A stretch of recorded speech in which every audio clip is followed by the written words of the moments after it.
Welcome to The Explainer. Today, we're diving into a pretty radical proposal. The idea isn't just to regulate the global financial system, but to shut down the entire casino and, well, build something entirely new from the ground up. The source material kicks off with this incredibly stark admission. It argues that our current system, where, trillions are moved with a single keystroke and entire nations can be pushed to the brink, has simply reached a breaking point. We have to be honest and say we cannot go on like this.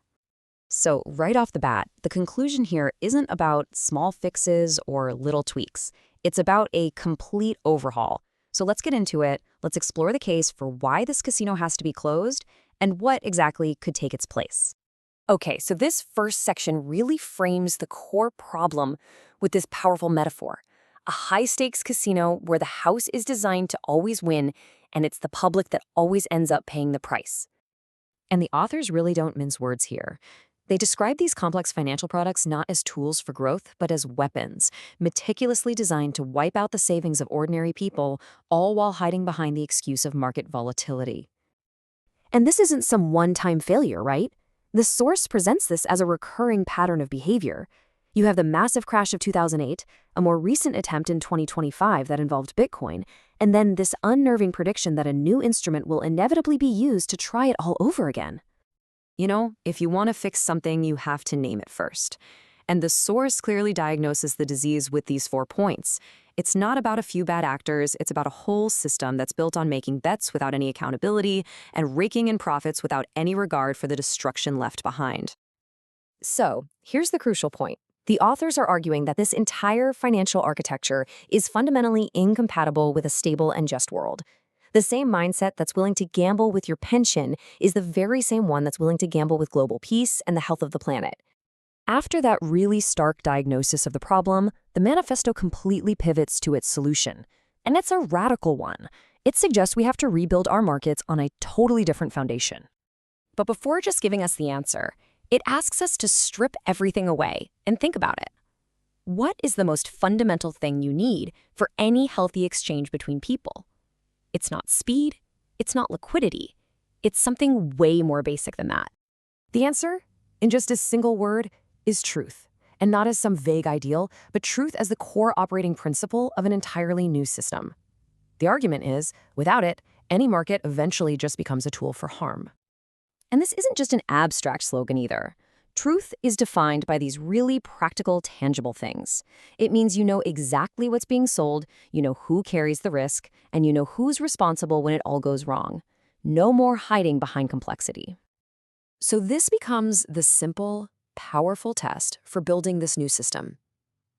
Any financial product, any contract, any market that needs secrecy or deception to work is, by this definition, totally illegitimate.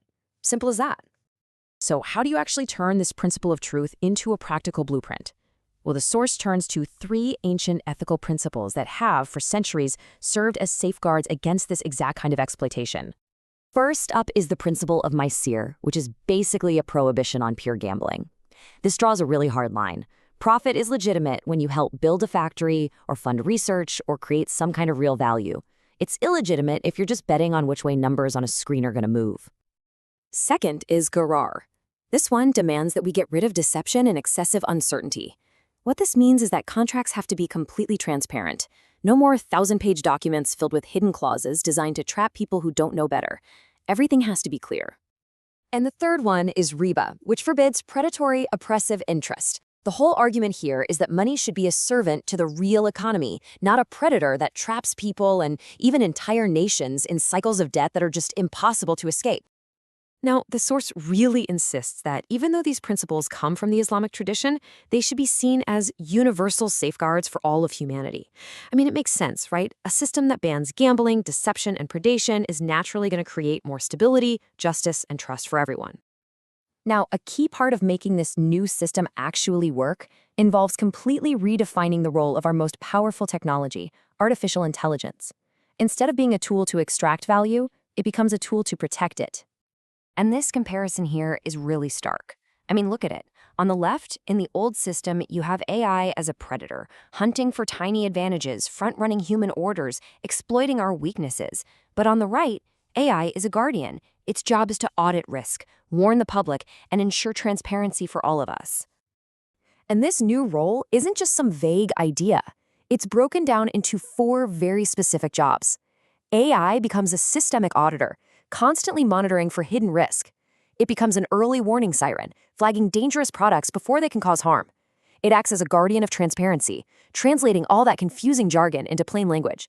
And it even becomes a teacher, helping all of us understand how honest value is actually created. So the ultimate mandate for our most advanced technology becomes simple and absolute. Its power should not be for sale to the highest bidder. Its entire purpose must be to serve and protect the truth. Finally, the manifesto connects this new financial model to our biggest existential challenges. It argues that you absolutely cannot separate the health of our markets from the health of our planet and the possibility of real peace. And this right here illustrates the core of the whole argument. This isn't just about changing rules. It's about a fundamental reordering of our values, of our loyalties, moving away from a system based on greed, secrecy, and gambling, and moving toward one built on responsibility, transparency, and building a better world. So the source material concludes by framing this as way more than just a policy proposal. It's a potential turning point for civilization itself, and it leaves us with a final, really provocative question about our collective will. Are we willing to move beyond a system of engineered crashes and build an age of genuine trust and peace? The real question is, are we ready to turn the page?